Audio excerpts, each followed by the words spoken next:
The gunshot that killed Hannah Morrison's father echoed through the canyon 3 days before she found herself on her knees beneath an endless Wyoming sky, praying for a miracle she didn't believe would come. Her hands trembled as she clasped them together, the rough prairie grass scratching against her legs through the worn fabric of her dark traveling dress. The stars blazed overhead with an intensity she had never witnessed back in Philadelphia. Thousands upon thousands of brilliant points scattered across the black velvet of night. She had ridden her father's horse until the animal could go no further, then walked until her boots raised blisters, and now she knelt in the middle of nowhere with nothing but grief and fear as companions.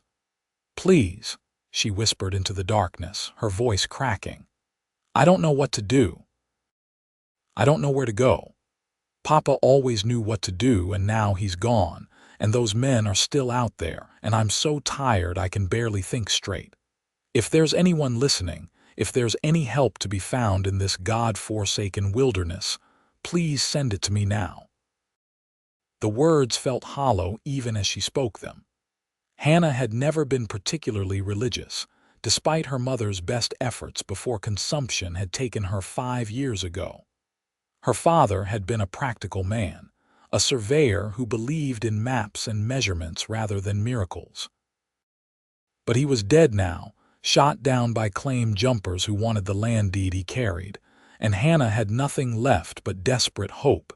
She heard the horse before she saw the rider. The steady clip of hooves against packed earth grew closer, and Hannah's heart seized with terror. Had they found her? The men who murdered her father had chased her for 2 days before she managed to lose them in the hills. She fumbled for the small pistol in her coat pocket, her father's backup weapon that she barely knew how to fire. "Easy now," a deep voice called out from the darkness.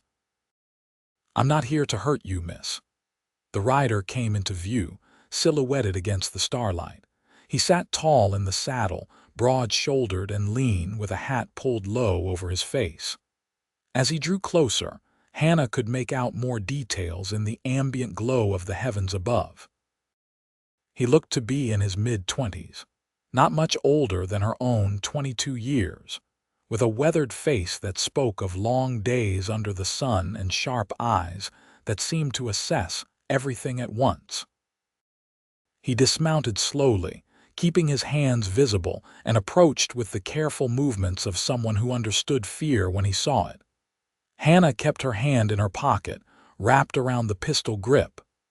"My name is Mason Rivers," he said, stopping a respectful distance away. "I've got a small ranch about 10 miles south of here. I was riding back from Opal when I saw someone out here alone. That's dangerous country at night, especially for a woman traveling solo." "I can take care of myself," Hannah said, hating how her voice shook and betrayed the lie.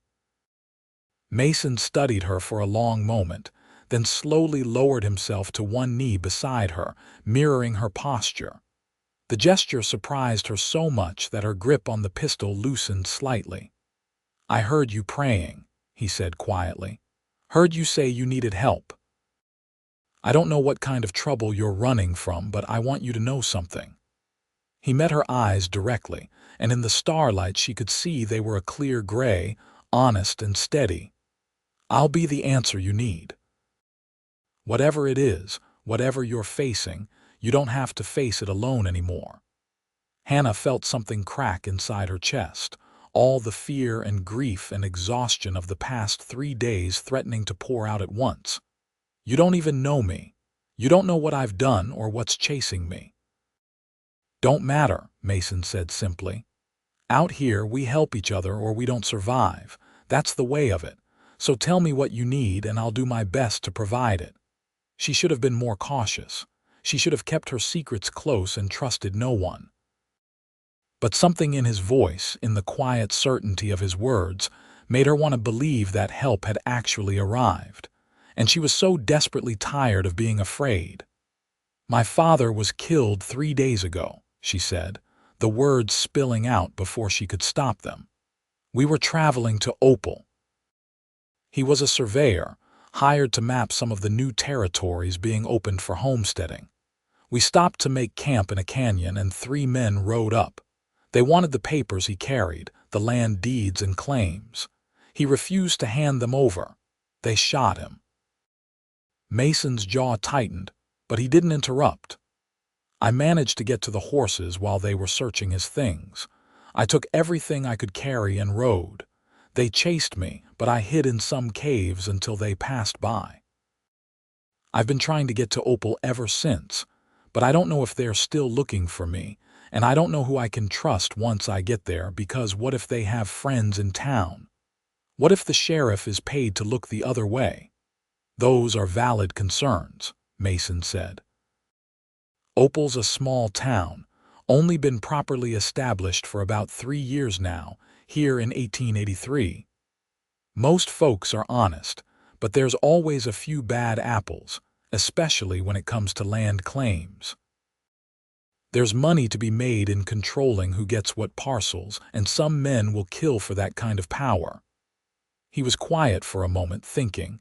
You still have your father's papers? Hannah nodded. In my saddlebag. The horse gave out about a mile back. I hid the saddle in some brush. Smart. We'll retrieve it tomorrow. Tonight, you need food and rest. My ranch isn't fancy, but it's safe, and it's got 4 walls and a roof. You can stay there while we figure out what to do about those men and how to get your father's work completed properly. He deserves that much, and so do the people waiting on those land claims. Why are you doing this? Hannah asked. Why would you take such a risk for a stranger? Mason was quiet for so long she thought he might not answer. Then he said, 5 years ago I was the one in trouble. I was a green kid from Ohio who thought he could make it as a rancher without knowing the first thing about the land or the weather or how hard this life really is. I nearly died my first winter. Would have, if a family hadn't taken me in, fed me, taught me what I needed to know. The father told me that the West was being built by people who helped each other, and if I wanted to be part of building something good, I needed to remember that. He stood and offered her his hand.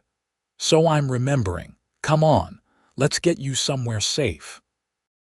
Hannah hesitated only a moment before taking his hand and letting him pull her to her feet. His grip was warm and calloused, strong without being crushing. When she swayed slightly from exhaustion, he steadied her with a hand on her elbow. Can you ride? He asked. I think so. I'll go slow. It's about an hour to my place.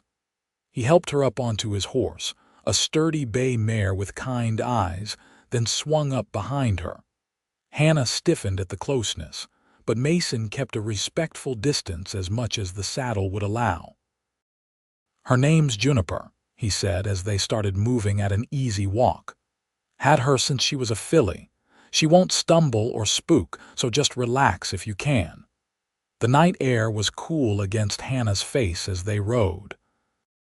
Above them, the stars continued their eternal dance, and somewhere in the distance a coyote howled. She should have been terrified, riding off into the darkness with a man she had just met. But somehow, impossibly, she felt safer than she had in days. Tell me about your father, Mason said after a while, if you want to. Hannah found that she did want to, so she talked, filling the quiet night with memories. She told him about growing up in Philadelphia, about her father teaching her to read maps and use surveying equipment, because he had always wanted a son, but loved his daughter just as fiercely. She talked about how her mother's death had drawn them even closer together, making them a team of 2 against the world. She described his excitement when he got the contract to survey the new Wyoming territories, how he had seen it as a fresh start for both of them. He would have liked this, she said softly, looking up at the stars. Being out here under all this sky, he always said the future was in the West, in all this open space waiting to be discovered. He sounds like he was a good man, Mason said. He was the best man I ever knew. They rode in silence for a while after that. Hannah felt her eyes growing heavy, the exhaustion finally catching up with her now that she wasn't running. She must have dozed off, because the next thing she knew, Mason was gently shaking her shoulder. "We're here," he said. She blinked and looked around. They had stopped in front of a modest ranch house, single-story with a wide porch wrapped around the front. There was a barn off to one side and a couple of smaller outbuildings. In the darkness, she couldn't see much detail, but the place had a well-maintained look to it, sturdy and practical. Mason dismounted and helped her down. Her legs nearly buckled when her feet hit the ground, but he caught her easily. "Sorry," she mumbled. "I'm not usually this helpless." "You're exhausted and grieving, and you've been through hell," Mason said firmly. "There's no shame in needing help. Come on." He led her inside, lighting a lamp in the main room. The interior was sparse but clean, with handmade furniture and a large stone fireplace. There was a definite lack of feminine touches, just the practical belongings of a man living alone. "The bedroom's through there," Mason said, pointing to a door on the left. "You take it, I'll sleep out here." "I can't take your bed," Hannah protested. "You can and you will." "I've slept on worse than a couch, believe me. There's water in the pitcher for washing. Are you hungry? I could heat up some stew." Now that he mentioned it, Hannah realized she was famished. She couldn't remember the last time she had eaten anything more substantial than some jerky and hardtack from her saddlebag. "I don't want to be any trouble," she said. "It's no trouble. Sit down before you fall down." He guided her to a chair at the kitchen table, and she sank into it gratefully. Mason moved around the kitchen with efficient movements, stirring up the fire in the stove and setting a pot to heat. Within minutes, the smell of beef stew filled the room, rich and savory. Hannah's stomach growled audibly. Mason ladled out a generous portion and set it in front of her along with some fresh bread. "It's not fancy, but it's filling." Hannah took her first bite and nearly moaned. It was the best thing she had ever tasted, though she knew that was probably just the hunger talking. Still, she ate with single-minded focus, barely pausing for breath. Mason sat across from her with his own bowl, eating more slowly and watching her with something that might have been concern. "When did you last eat?" he asked. "Yesterday morning, I think. I've lost track of time a bit." "You can't run on empty like that. You'll make yourself sick." When she had scraped the bowl clean and eaten 2 slices of bread, the bone-deep exhaustion hit her like a physical wave. Mason seemed to notice immediately. "Go on to bed," he said, standing to clear the dishes. "We'll talk more in the morning, figure out our next steps." "Mason," Hannah said as she stood. He looked at her questioningly. "Thank you. For everything. For stopping, for listening, for believing me." Something flickered across his face, an expression she couldn't quite read. "You don't have to thank me for being decent. Get some rest."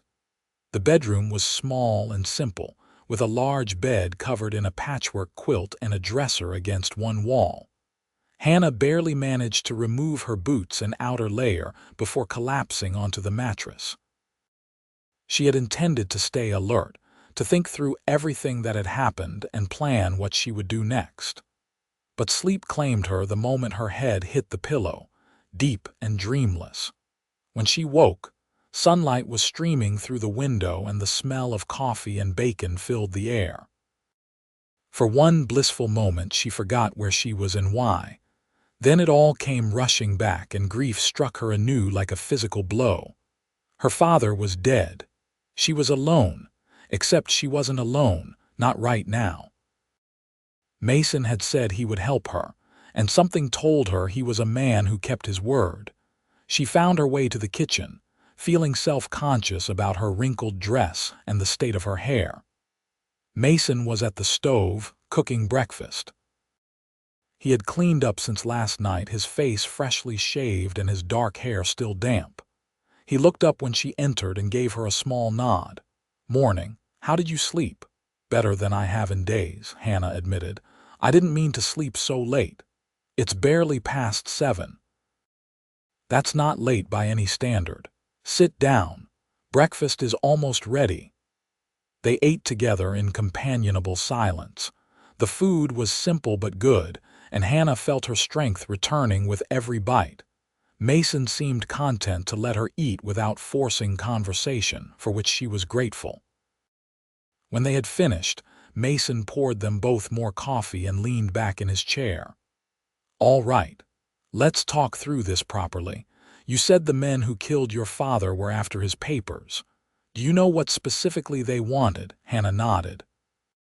There were several land deeds for parcels around Opal and the surrounding territory. Papa was hired by the territorial government to survey the land and verify the claims before they were officially granted. Some of the claims were contested, with multiple parties saying they had rights to the same land. "And whoever controls those deeds controls who gets what land," Mason said slowly. "Which means power and money, especially if there are valuable resources involved." "Did your father mention anything about the men who hired him, or any trouble he was expecting?" "He said there had been some tension in town when he passed through to get his initial instructions. Something about a rancher named Garrett who was claiming large swaths of land that others said should be open for homesteading. But Papa said his job was just to survey and document, not to make the final decisions." Mason's expression darkened. "Garrett." "That would be Silas Garrett, owns the Triple Bar Ranch north of town.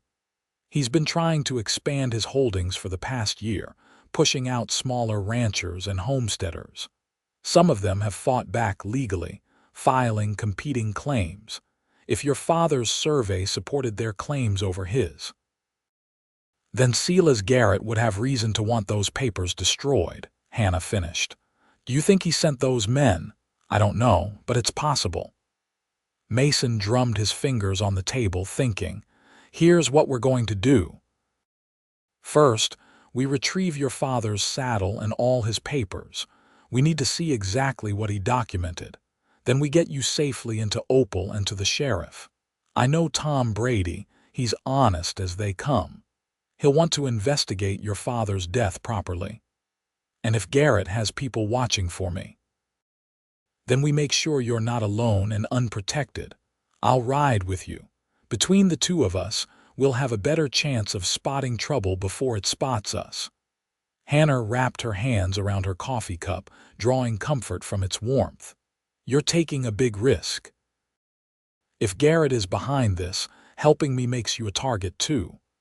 Mason met her eyes steadily. "I told you last night I'd be the answer you need. I meant it. Besides, if men like Garrett can get away with murder over land claims, none of us are safe. This might not be my fight, but it's the right fight, and that makes it worth the risk." There was a conviction in his voice that stirred something in Hannah's chest, a flutter of feeling that had nothing to do with fear. She found herself really looking at him for the first time in full daylight. He was handsome in a rugged way, with strong features and those clear gray eyes that seemed to see right through her. But more than his appearance, there was a steadiness to him, a quiet strength that made her want to trust him completely. "I don't know how I'll ever repay you," she said softly. "Don't worry about that. Let's just focus on keeping you alive and getting justice for your father." They set out within the hour. Mason saddled Juniper and another horse, a spirited black gelding named Flint. Hannah changed into some of Mason's spare clothing, rolling up the pant legs and sleeves and belting the waist tight. It was far more practical for riding than her dress, and Mason was gentleman enough not to comment beyond assuring her that modesty was less important than safety out here. The ride back to where Hannah had left her father's horse took less time than she expected. In daylight, with Mason navigating, the landscape looked different, less threatening. She could see the beauty in the rolling hills and distant mountains, the vast openness that had terrified her at night, but now seemed almost peaceful. They found the brush pile where she had hidden the saddle without much difficulty. Mason kept watch while Hannah retrieved it, scanning the horizon constantly for any sign of riders. The saddlebags were still there, heavy with her father's surveying equipment and papers. "All right," Mason said when she had secured everything on Flint. "Now we head to Opal, but we take the long route, stick to cover where we can. If anyone is watching the main roads, I'd rather not announce our arrival." The journey took most of the day. They rode carefully, staying in the shelter of hills and trees when possible, avoiding open ground. Mason proved to be an excellent guide, seeming to know every trail and shortcut. They stopped once to rest the horses and eat some of the provisions Mason had packed. While they ate, Hannah went through her father's papers, her throat tightening as she recognized his careful handwriting. "He documented everything," she said, shuffling through maps and notes. "Every claim, every measurement, every conflicting report. Look at this." She showed Mason a detailed map of the territory around Opal. "These parcels here, marked in red, those are the contested ones. And look at what he wrote in the margins." Mason leaned closer to read. "Claims appear fraudulent. Survey markers moved or removed. Recommend investigation before final grant approval." He let out a low whistle. "Your father found evidence of fraud. That's more than enough motive for murder." "Most of the fraudulent claims trace back to one source," Hannah said, pointing to a name written multiple times in her father's notes. "Silas Garrett. Then we have our answer. The question is what we do about it. We take it to the sheriff, like you said. This is evidence." "Surely it will be enough to start an investigation, maybe even arrest Garrett and his men." Mason looked troubled. "In theory, yes, but Garrett has money and influence. He could have lawyers who'll tie this up in territorial court for months or years. And in the meantime, you're a witness who could disappear very conveniently." The thought sent a chill down Hannah's spine. "So what are you suggesting?" "I'm suggesting we need to be smart about this. We give the evidence to Sheriff Brady, yes, but we also make copies. We send one set to the territorial governor and another to the newspaper. We make this public enough that Garrett can't just make it go away quietly." "That makes sense. But all of that takes time and people. How do we manage it? I have friends in Opal. Good people who don't have much love for Garrett and his land-grabbing ways. They'll help us." He folded the map carefully and handed it back to her. "But first we get you to safety. There's a boarding house in town run by a widow named Martha Chen. Her husband was one of the workers who built the railroad through here. She's tough as nails and doesn't tolerate nonsense from anyone. You'll be safe there while we set everything else in motion." They reached Opal as the sun was setting, painting the sky in shades of orange and pink. The town was larger than Hannah had expected, with a main street lined with businesses and several side streets branching off into residential areas. There was a church with a white steeple, a schoolhouse, and what looked like a small newspaper office. Mason led them around the edge of town rather than down the main street, approaching from the back side. He stopped at a neat two-story house with a garden out front and a sign that read Chen's boarding house. "Wait here," he told Hannah. "Let me make sure it's safe." He dismounted and went to the door, knocking in what seemed like a specific pattern. After a moment, the door opened and a small Chinese woman appeared. She looked to be in her 40s, with her hair pulled back in a severe bun and eyes that missed nothing. She and Mason spoke in low voices for a minute, then she looked past him to where Hannah waited on horseback. Her expression softened slightly and she nodded. Mason beckoned Hannah forward. "Hannah Morrison, this is Martha Chen. Martha, this is the woman I told you about. She needs a safe place to stay." Martha studied Hannah with sharp eyes, taking in her exhausted state and borrowed clothes. Then she stepped aside. "Come in, both of you. Bring the horses around back so they are not seen from the street." They did as instructed, settling the horses in Martha's small stable before following her inside. The boarding house was clean and welcoming, with simple furnishings and the lingering smell of cooked rice and vegetables. Martha led them to a sitting room and gestured for them to sit. "Tell me everything," she said. "Mason sent word earlier that you needed help, but I want to hear the full story." Hannah went through it all again, from her father's murder to her desperate flight and Mason finding her. Martha listened without interrupting, her expression growing grimmer with each detail. "Silas Garrett," she said when Hannah finished. "That man is a snake. He tried to buy my land last year, said a Chinese widow had no business running a boarding house, that I should take his generous offer and go back to California. When I refused, strange things started happening. Windows broken, supplies stolen, guests threatened.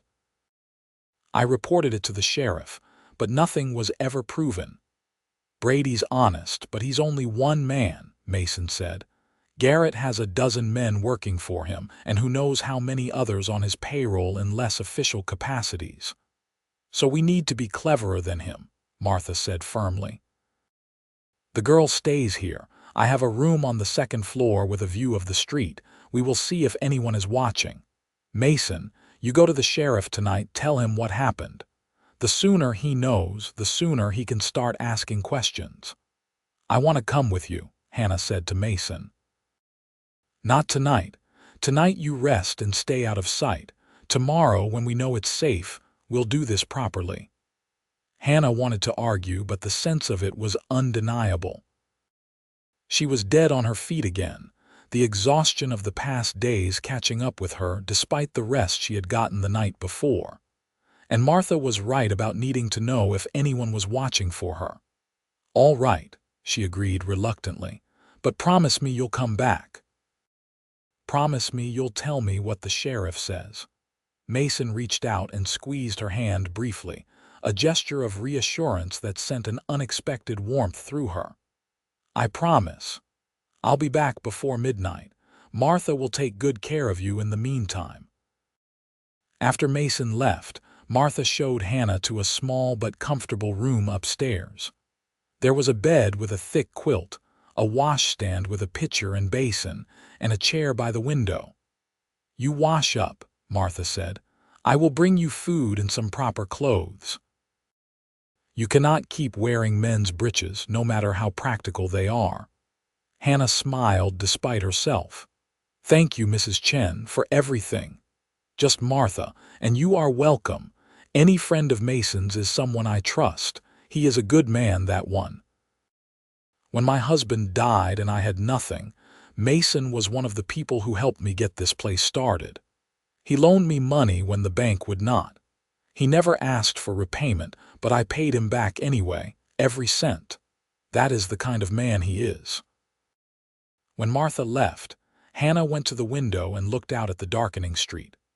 Opal seemed peaceful enough, people going about their evening business, lamps being lit in windows. But somewhere out there were the men who had killed her father and possibly the man who had ordered his death. The thought made her stomach clench with fear and anger in equal measure. She forced herself to turn away from the window and focus on washing up. Martha returned with a simple dress in dark blue cotton and a tray of food, rice with vegetables and chicken, seasoned with unfamiliar but delicious spices. "Eat," Martha commanded. "You are too thin. A strong wind would blow you over."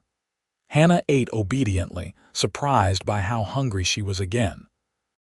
The food was excellent, warming her from the inside. When she had finished, Martha took the tray and gave her an appraising look. "The dress will fit well enough. Get some sleep if you can. Tomorrow will be a difficult day, I think." But sleep proved elusive. Hannah lay in the unfamiliar bed, staring at the ceiling and thinking about everything that had happened. Her father was gone. That truth kept hitting her in waves, each one as painful as the first. He had been her anchor, her teacher, her friend. And now she was alone in a strange town, dependent on the kindness of people she barely knew, except they didn't feel like strangers. Mason especially, there was something about him that made her feel safe in a way she couldn't quite explain. She kept thinking about the moment he had knelt beside her under the stars, the quiet certainty in his voice when he said he would be the answer she needed. She barely knew him, had met him less than 24 hours ago, but already she found herself trusting him in a way that should have been impossible. She must have dozed off eventually, because the next thing she knew, there was a soft knock at her door. She sat up, heart pounding, and called out, "Who is it, Martha? Mason is back." Hannah threw on the dress Martha had left her and hurried downstairs. Mason was in the sitting room, hat in hand, looking tired but alert. His face relaxed slightly when he saw her. "You're safe," he said, and she realized he had been worried. "I'm fine." "What did the sheriff say?" "He believed me. Tom's a good man, like I said. He's going to start a quiet investigation into your father's death, ask around about strangers in town around that time, see if anyone saw anything. But he agrees with me that we need to be careful. If Garrett is behind this, going after him directly without ironclad proof would be dangerous." "But we have proof," Hannah protested. "My father's notes, the evidence of fraud." "We have evidence of fraud, yes. But we don't have direct proof that Garrett ordered your father's murder. The men who did it could claim they were acting on their own, renegades. Without testimony from them or a witness who saw Garrett give the order, it would be hard to make charges stick against him personally." Hannah felt frustration rise in her chest. "So what do we do? Just let him get away with it?" "No," Mason said firmly. "We build a case so strong he can't escape it. Your father's survey work shows systematic fraud. If we can prove that Garrett knew about it, that he was actively perpetrating it, we can strip him of his fraudulent claims and probably see him imprisoned for fraud. That might not be justice for murder, but it's something. And if we can find the men who actually pulled the trigger, we can offer them a deal, testify against Garrett and face a lesser charge or hang for murder on their own." It was cold comfort, but it was something. Hannah nodded slowly. "What's the next step?" "Tomorrow, we make copies of all your father's documents. Martha knows someone who works at the newspaper who can help with that. Then we start sending them out, one set to the territorial governor, one to the land office, one to the newspaper for publication. Once this is public knowledge, Garrett can't just make it disappear. And what about me? I can't hide here forever." Mason was quiet for a moment. "No, you can't. But maybe you don't have to hide. Maybe you finish what your father started. The territory still needs those surveys verified and the claims processed properly. You worked with your father, you know his methods. You could complete his work." The suggestion caught Hannah off guard. "I'm not an official surveyor. I don't have credentials. But you have your father's notes and his equipment, and you have first-hand knowledge of what he found. With the right support from the territorial government, you could be appointed to finish the job. It would give you a legitimate reason to be here, protection of a sort. And it would ensure your father's work isn't lost." Hannah felt something stir in her chest, a sense of purpose pushing through the grief. Mason was right. Running away wouldn't honor her father's memory. But completing his work, ensuring that his findings were used to bring justice and fairness to the land claims, that would be a fitting tribute. "I'll do it," she said. "I'll finish what he started." Mason smiled, a real smile that transformed his whole face. "Good. We'll make it happen." The next few days passed in a blur of activity. True to Mason's word, they made multiple copies of all of Robert Morrison's survey documents. A young man named David Park, who worked at the Opal Gazette, helped with the copying, working late into the night to ensure everything was duplicated accurately. Martha stood guard, her presence deterring anyone who might have thought to interrupt.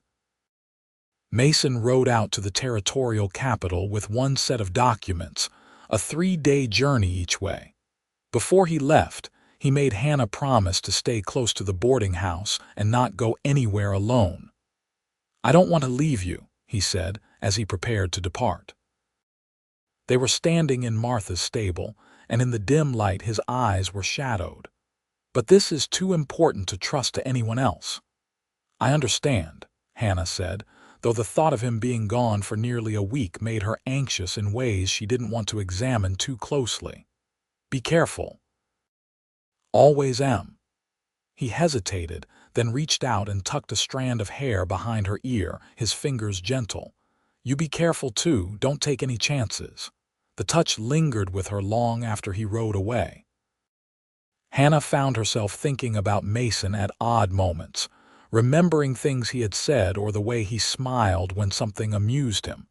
It was foolish, she told herself. She had known him less than a week. This was just gratitude and dependence, not anything deeper. But her heart didn't seem to agree. Every day he was gone felt longer than the last. She threw herself into organizing her father's work, going through every note and map, preparing to present it formally to the territorial authorities. Martha helped, her sharp mind catching inconsistencies and suggesting ways to make the documentation even clearer. "You care for him," Martha said one evening as they worked. It wasn't a question. Hannah felt her cheeks heat. "I barely know him." "Sometimes that does not matter." "The heart knows what it knows." Martha looked at her kindly. "Mason is a good man. Lonely, I think, though he does not say so. He works hard, builds his ranch, but there is something missing in his life. Maybe that something is you." "That's presumptuous," Hannah said, but without much force. "Perhaps, or perhaps I am old enough to recognize when two people are meant to find each other." Martha went back to her work, but a small smile played at her lips. On the 6th day, Mason returned. Hannah was in her room when she heard the commotion downstairs. She flew down the steps, not caring about propriety or playing it cool. Mason was in the entry hall, dusty from travel but grinning broadly. "It worked," he said as soon as he saw her. The territorial governor was outraged when he saw the evidence of fraud. "He's appointing a special investigator to look into all of Garrett's land claims, and he's issuing you a temporary commission to complete your father's survey work. It's official. You're now the territorial surveyor for this district." Hannah felt a surge of triumph and grief mingled together. Her father should have been here to see this, but at least his work would be completed, his findings acted upon. "There's more," Mason said, his expression growing more serious. "The governor sent word ahead by telegraph. The territorial marshal is coming to Opal to investigate your father's murder officially. He should be here within the week. Does Garrett know? If he doesn't yet, he will soon, which means things might get dangerous. The marshal will have jurisdiction over the local sheriff, which means Garrett can't intimidate or influence him as easily. But it also means Garrett might decide to take desperate measures before the marshal arrives." As if summoned by their words, the front door burst open. Sheriff Tom Brady stood there, breathing hard. He was a middle-aged man with a weathered face and a white mustache, his star pinned prominently to his vest. "Mason, Miss Morrison, you need to come with me, now." "What's happened?" Mason asked, instantly alert. "3 of Garrett's men just rode into town asking questions about a woman traveling alone. They're at the saloon right now, showing around a description. It matches Miss Morrison. They're claiming she's wanted for theft, that she stole valuable documents from her employer." Hannah felt ice flood her veins. "That's a lie." "I know it is, but they've got a paper that looks official enough to fool folks who don't know better. I can hold them off for now, say I haven't seen anyone matching that description. But if they start searching house to house, I can't stop them without cause. And if they find you before the marshal gets here, they could take you based on that false warrant and I'd have a hard time legally preventing it." "Then we don't let them find her," Mason said. "Hannah, get your things. Everything your father documented. We're leaving town." "Where will you go?" Martha asked. "My ranch.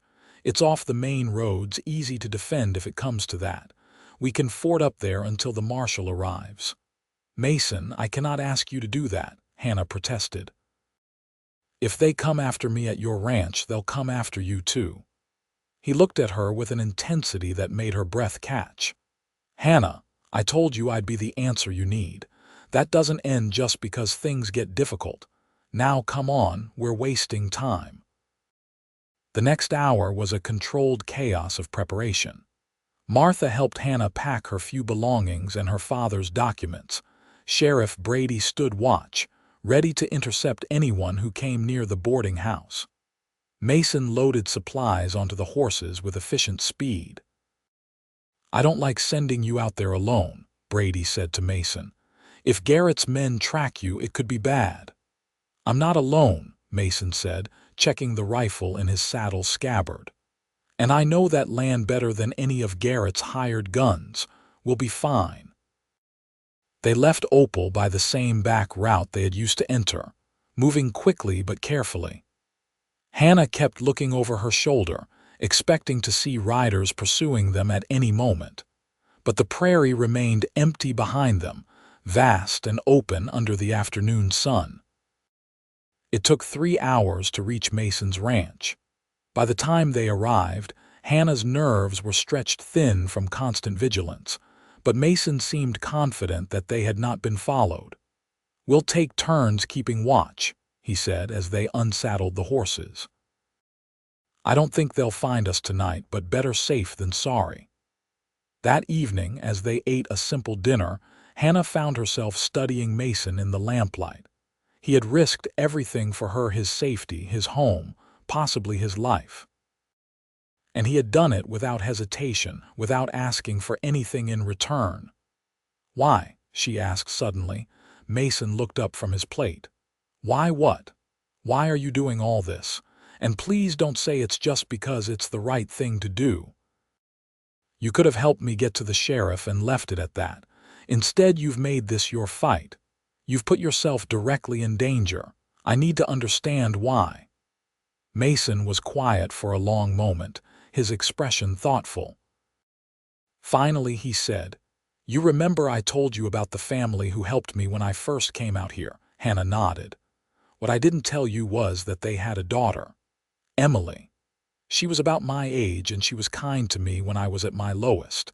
We became friends and then more than friends. I thought maybe we would build a life together." His voice grew distant. "But one winter, there was a bad storm. Emily went out to check on some livestock and got caught in it. By the time they found her, it was too late. She froze to death not a quarter mile from her own house." "Mason, I'm so sorry." "I wasn't there when it happened. I was in town, safely holed up in the hotel waiting out the storm. And for a long time after, I kept thinking about all the things I should have done differently. I should have been there. I should have gone looking for her sooner. I should have somehow saved her." He met Hannah's eyes. "I can't change what happened to Emily. But when I found you out there praying under the stars, desperate and alone and afraid, I knew this was a chance to do what I couldn't do before. To actually be there for someone who needed help. To not let someone down when it mattered." Hannah felt tears prick her eyes. "I'm not Emily." "No, you're not. You're yourself, Hannah Morrison, and you're brave and smart and determined to finish what your father started. But you still need help and I can give it. So that's why I'm doing this. Because I can, and because you deserve someone who won't let you face this alone." Without thinking, Hannah reached across the table and took his hand. His fingers closed around hers, warm and strong. "Thank you," she said softly, "for being honest with me and for being here." They sat like that for a long moment, hands clasped across the table, something unspoken but powerful flowing between them. Then Mason cleared his throat and gently withdrew his hand. "You should get some rest. Take the bed again. I'll keep first watch." Hannah wanted to protest, to say they should share the watch duty, but the exhaustion was catching up with her again. She nodded and retired to the bedroom, but sleep came slowly. She lay awake thinking about Mason's story, about the pain he had carried, and the way he had turned it into something good by helping her.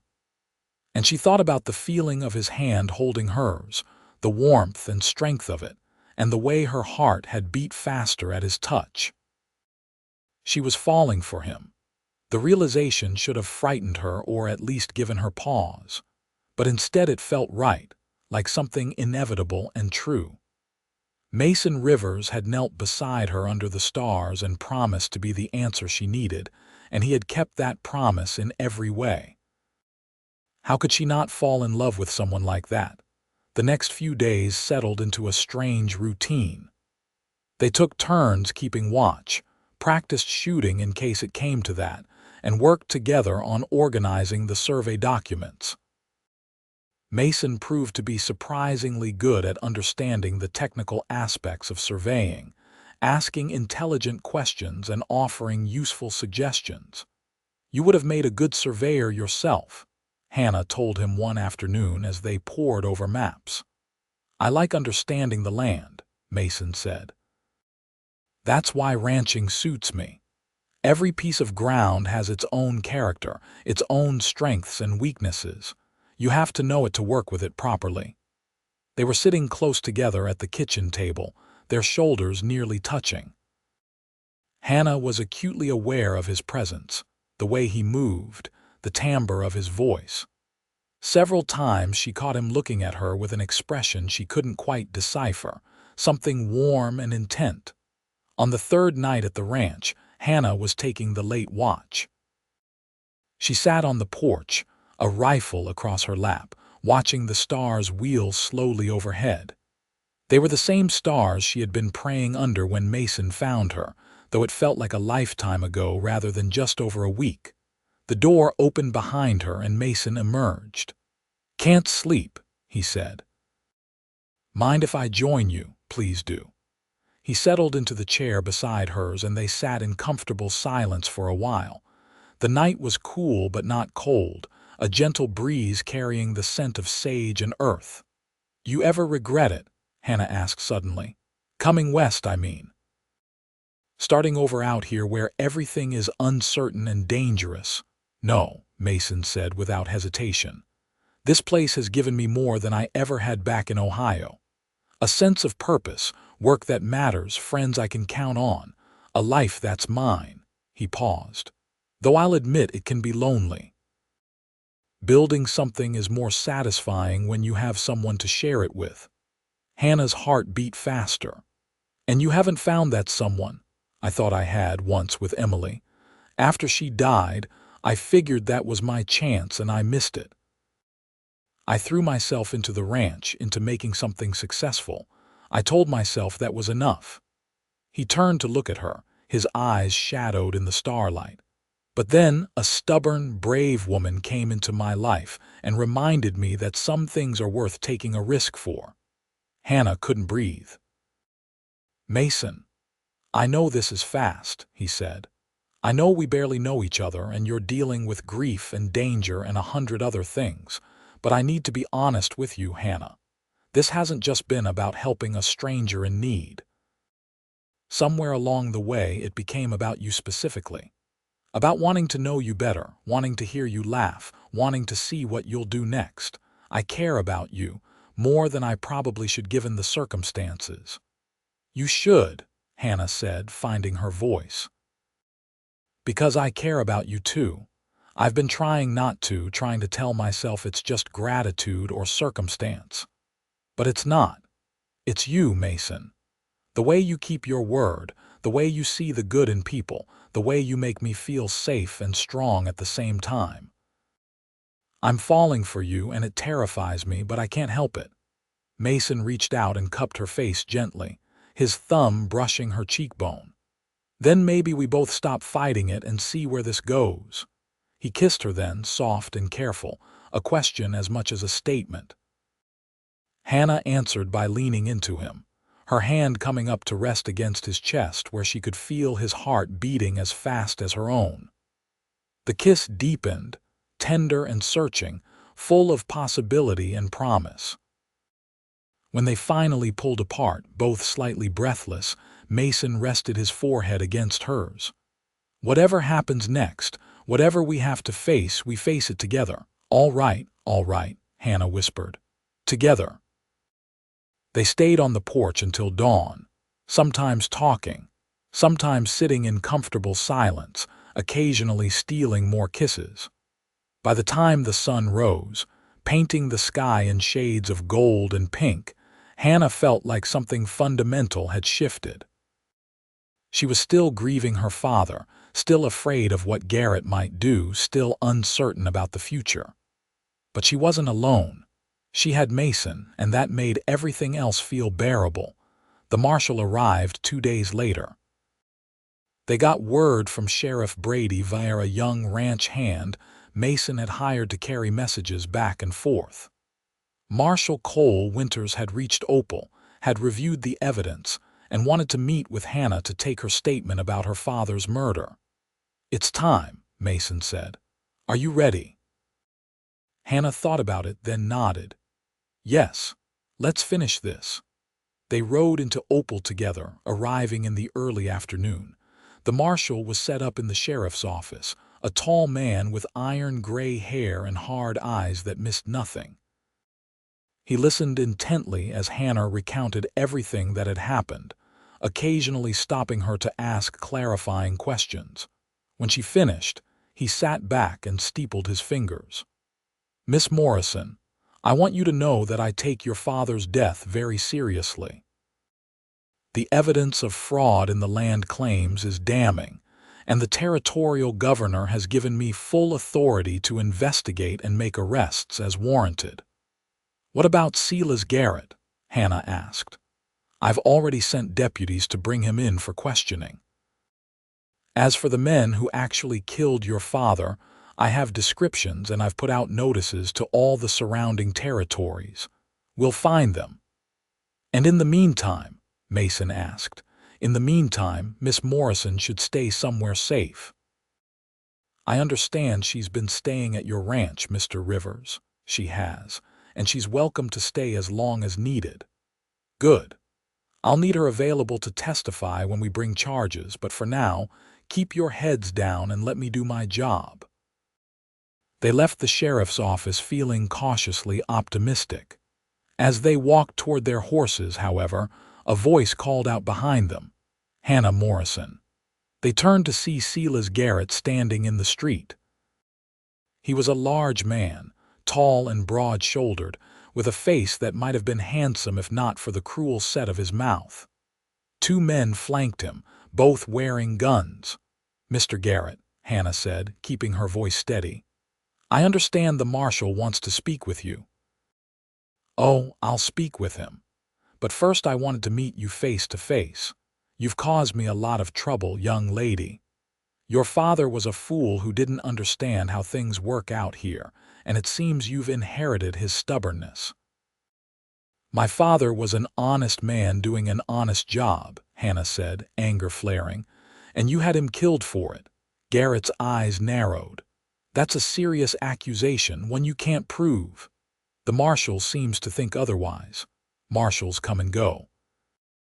I've been here for years, and I'll be here years after this one moves on to his next assignment. You do well to remember that." Mason stepped forward, positioning himself slightly in front of Hannah. "That sounds like a threat, Garrett. Just a statement of fact.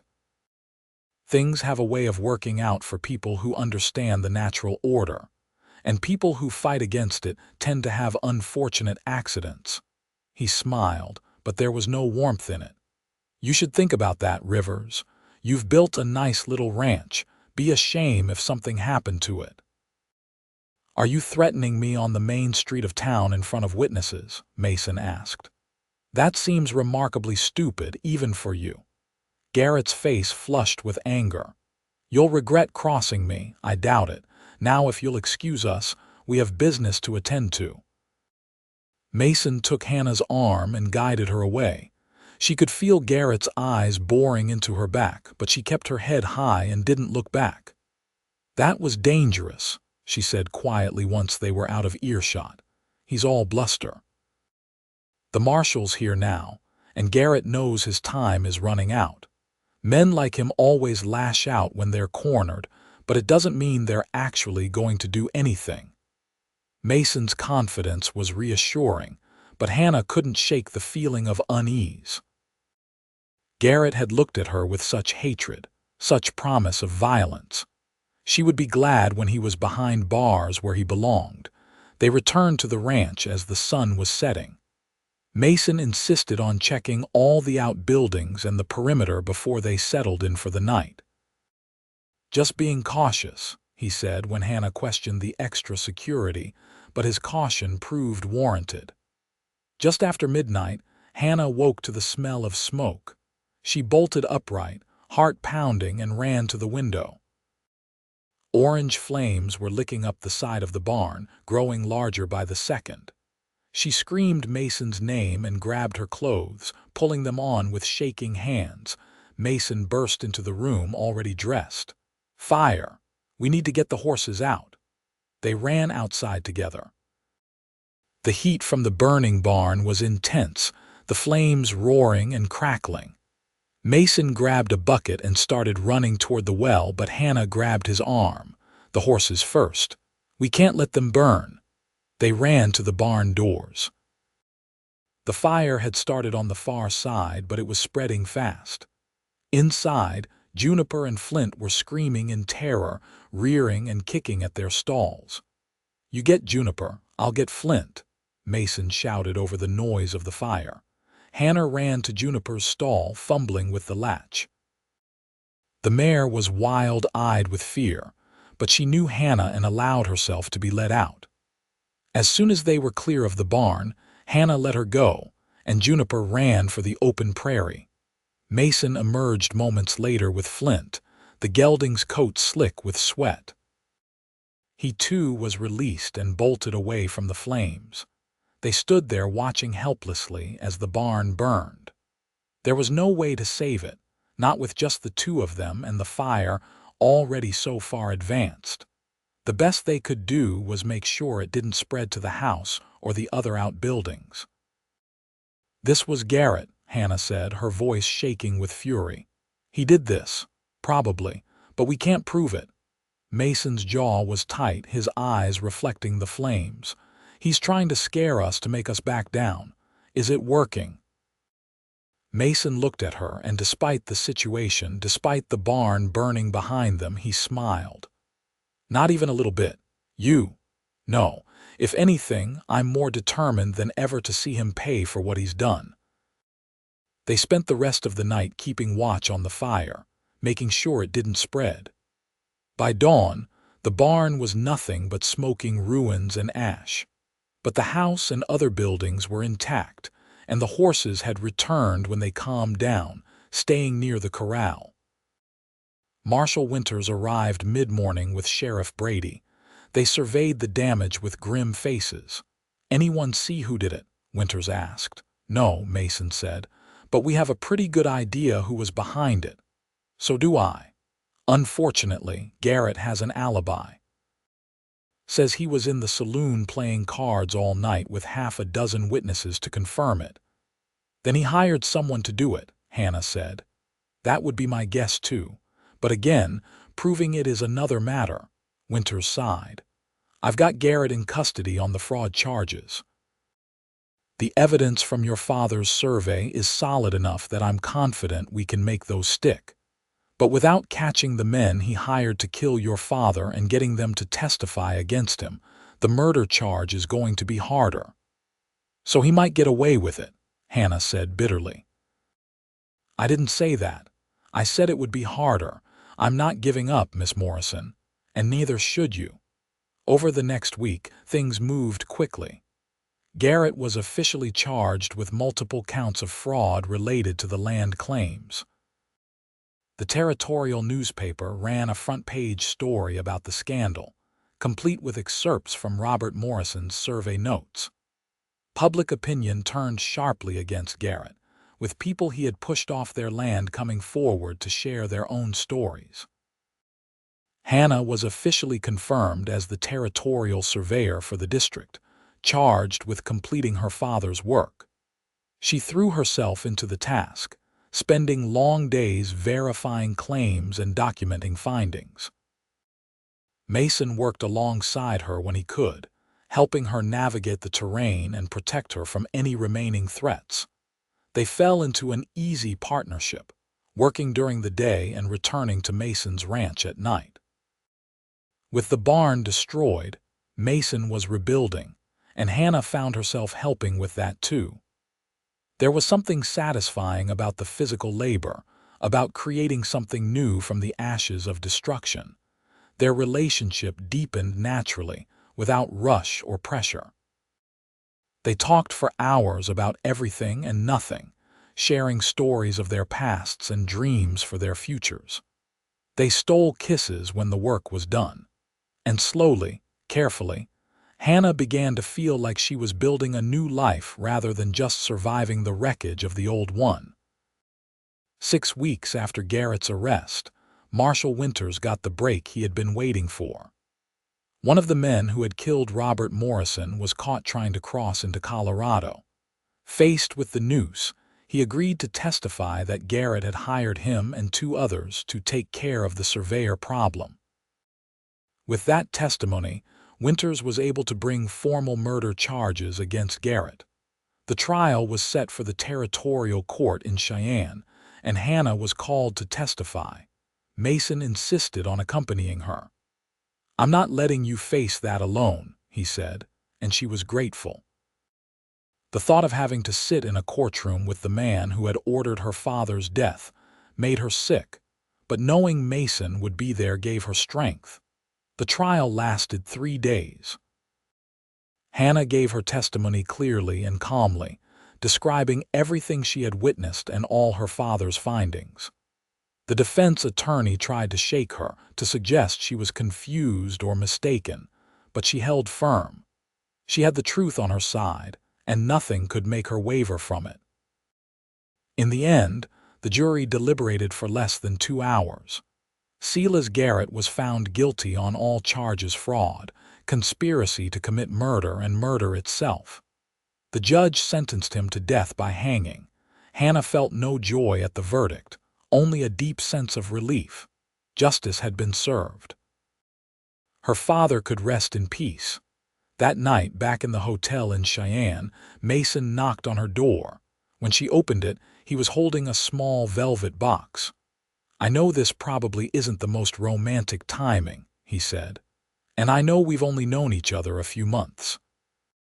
But I also know that I've never been more certain of anything in my life." He opened the box to reveal a simple gold band with a small diamond. "Hannah Morrison, will you marry me?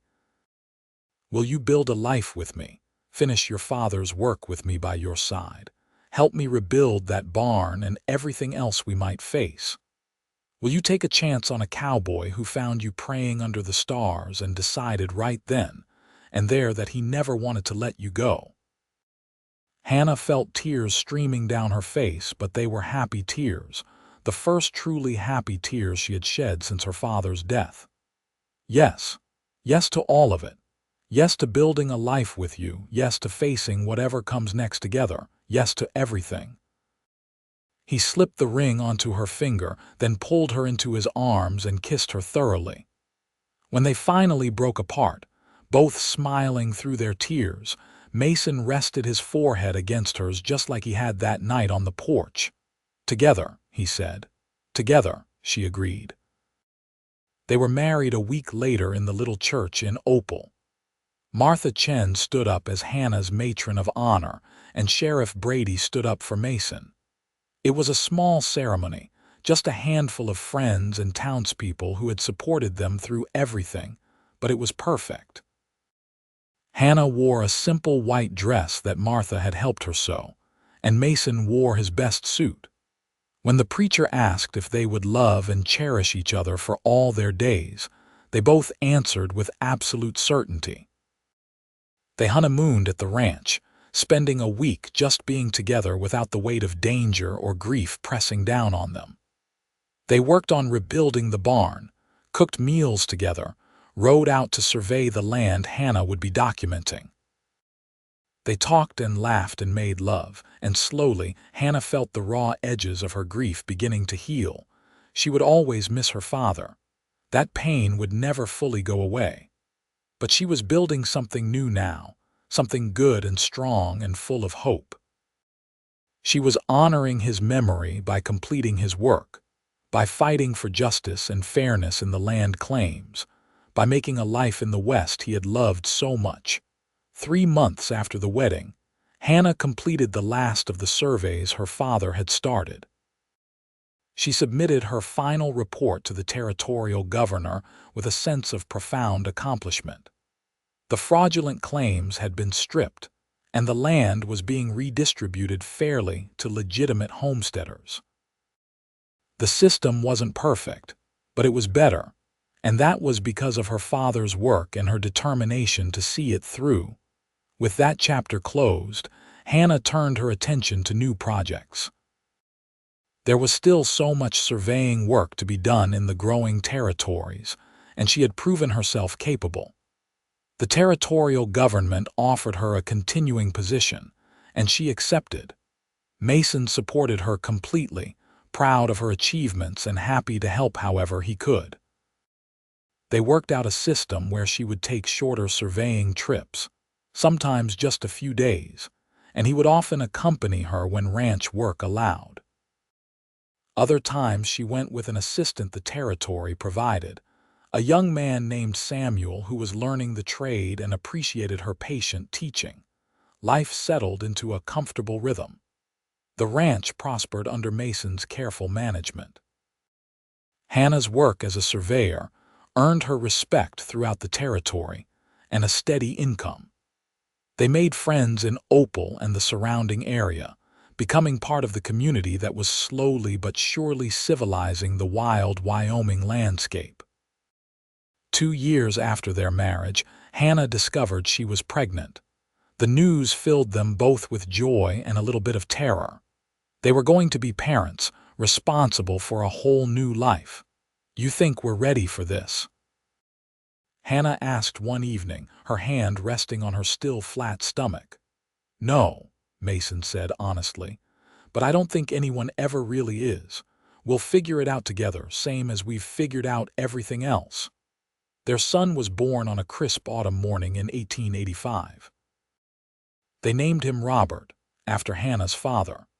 He was perfect, with Mason's gray eyes and a healthy set of lungs that he used enthusiastically whenever he was displeased about something.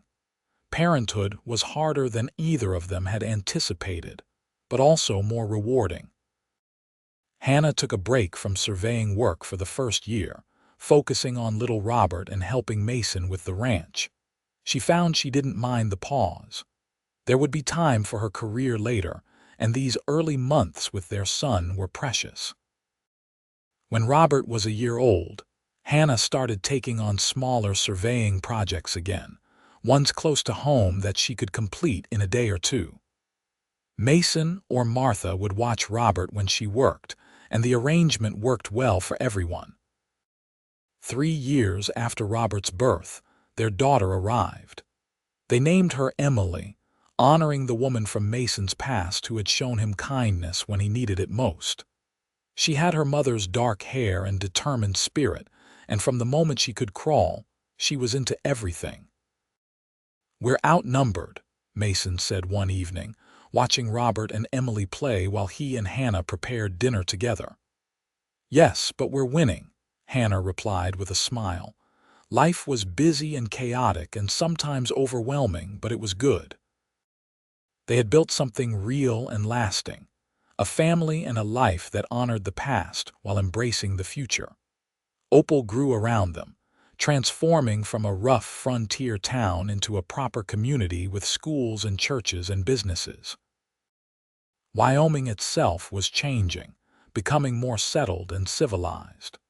The wild, dangerous days of the early 1880s were giving way to something more stable and structured. Hannah continued her surveying work, taking on increasingly important projects. She became known as one of the most reliable and accurate surveyors in the territory, her work serving as the foundation for countless homesteads and towns. She never forgot that she was completing her father's legacy, that every map she drew and every claim she verified was a tribute to his memory. Mason's ranch prospered and expanded. He took on a couple of hired hands to help with the work, good men who became friends as well as employees. He and Hannah talked sometimes about expanding even further, but they were content with what they had. The ranch was successful enough to support their family comfortably, and that was all they needed. On their 5th wedding anniversary, they returned to the spot where they had first met, riding out under the stars to the place where Hannah had been praying and Mason had found her. They spread a blanket on the ground and lay there looking up at the vast Wyoming sky, just as infinite and beautiful as it had been that night. "You remember what you said to me?" Hannah asked, nestled against Mason's side. "I said I'd be the answer you need," Mason replied. "And I asked what you needed. You were, the answer. Not just that night, but every day since. You've been exactly what I needed, even when I didn't know what that was." Mason turned to look at her, brushing a strand of hair from her face with the same gentle touch he had used so many times over the years. "And you've been my answer, too. I was building a ranch, building a life, but it was empty before you. You filled all the spaces I didn't even know were hollow. You gave me purpose beyond just surviving. You gave me love." They kissed under the stars, the same stars that had witnessed the beginning of their story, and Hannah felt overwhelmingly grateful for all of it. The pain and fear that had brought her here, the courage it had taken to keep going, the miracle of finding someone who would kneel beside her in her darkest moment and promise to help. "I love you," she whispered against his lips. "I love you too," he replied. Today, tomorrow, and all the days after that. The years continued to pass, bringing new challenges and new joys. Robert grew into a thoughtful boy who loved reading and learning, fascinated by his mother's maps and his father's understanding of the land. Emily was wilder, more adventurous, always pushing boundaries and testing limits in ways that both terrified and delighted her parents.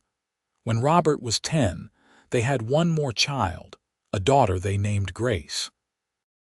She was a happy, easy baby who grew into a sweet-natured little girl, the gentle soul of the family who somehow managed to keep her more intense siblings in check.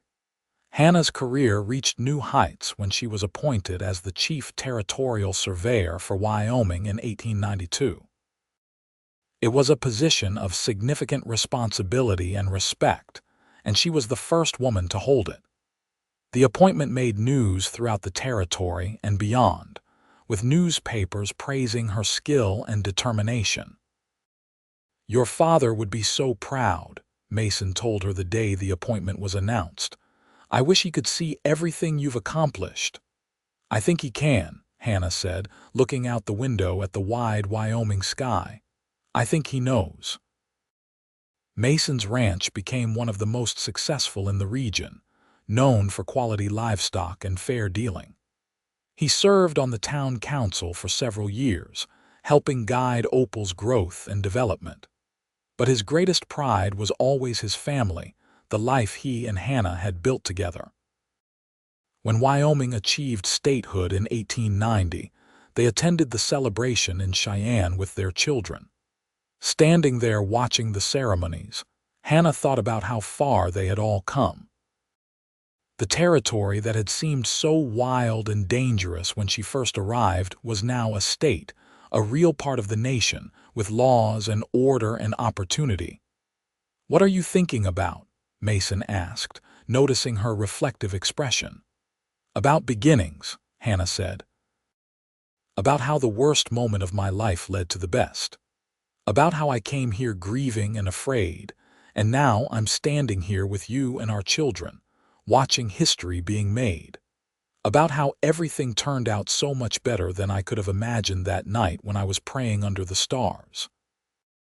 I was thinking about that night too, Mason admitted, how I almost rode past, how something made me stop and investigate, how my whole life changed in that moment. Fate, Hannah said. Love, Mason replied. It was always love from that first moment, I just didn't know it yet. As the years went by, their children grew and started making their own paths. Robert went to university back east to study engineering, determined to help build the modern infrastructure the growing West needed. Emily surprised everyone by becoming a doctor, fighting against prejudice and barriers to pursue her dream of healing. Grace stayed closer to home, marrying a young rancher and starting her own family just a few miles from her parents' place. Mason and Hannah grew older together, their hair graying and faces weathering, but their love never diminishing. If anything, it grew stronger with each passing year, deepened by shared experiences and mutual respect and the simple joy of being together. On their 25th wedding anniversary, their children and grandchildren gathered at the ranch for a celebration. There was food and music and laughter, the house and yard full of the family they had created. At one point, Mason pulled Hannah aside, away from the crowd, and they walked out to watch the sunset together. "Do you have any regrets?" he asked her. Hannah thought about it seriously before answering. "I regret that my father died. I regret that he never got to meet you or his grandchildren, that he never saw what we built. But I don't regret anything that came after, not a single moment of our life together." "Good," Mason said, pulling her close.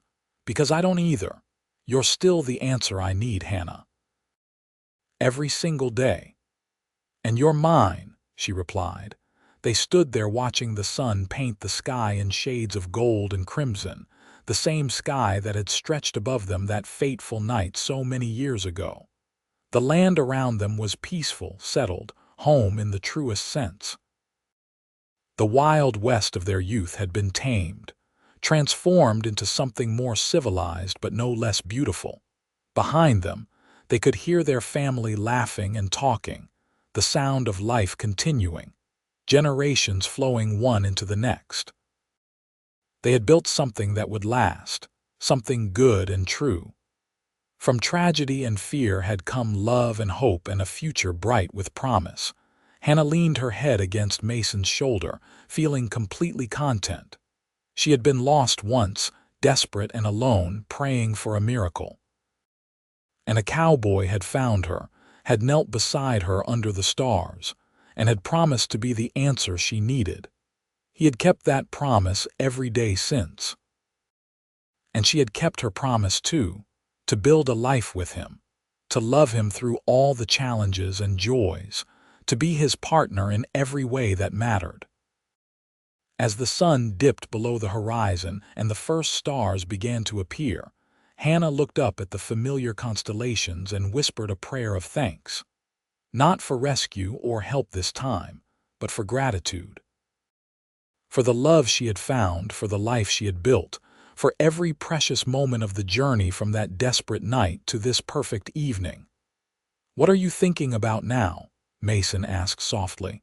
"About how I'd do it all again," Hannah said. "Every hard moment, every scary day, everything we went through, I'd do it all again for this, for us, for the life we've made." "So would I," Mason said. "So would I." They stayed there until the stars filled the sky, holding each other and watching the heavens. Two people who had found each other in the darkness and created light together. Their story had started with a prayer and a promise under the Wyoming stars, and it would end someday under those same stars, whenever that day came. But that day was still far off. For now, they had each other, their family, their home, and their love. They had everything that mattered. They had built a life from the ashes of tragedy, created beauty from pain, found hope in desperation. And every night when Hannah looked up at the stars, she remembered that night when she had been at her lowest, and a cowboy had appeared like an answer to a prayer she barely believed would be heard. She remembered his promise and how faithfully he had kept it. And she was grateful, so endlessly grateful, for the twist of fate that had brought them together.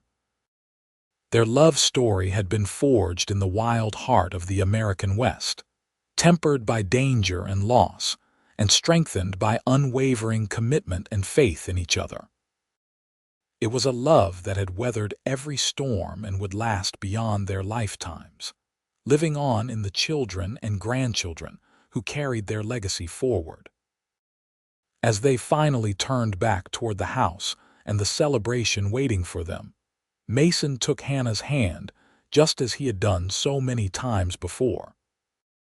She squeezed his fingers, and they walked together through the gathering dusk, two souls who had found each other against impossible odds and built something eternal. The wild west of gunfights and lawlessness was fading into history, but the love between Hannah Morrison and Mason Rivers would endure, a testament to the power of being there for someone in their darkest hour, of keeping promises, and of building something beautiful together one day at a time. It was a story written in the stars and lived on the land, a love that had transformed two lives and created a legacy that would echo through generations. And it had all begun with a simple prayer under the Wyoming stars, and a cowboy who had the courage to kneel down beside a stranger and promise to be the answer she needed. That promise had changed everything. That promise had become their foundation, their strength, and their eternal truth. Together, they had built a life worth living. Together, they had found their happily ever after. And together, under those same eternal stars, they would finish their journey hand in hand, hearts intertwined, souls united by a love that had conquered every obstacle and emerged stronger, deeper, and more beautiful than either of them had ever dared to dream possible.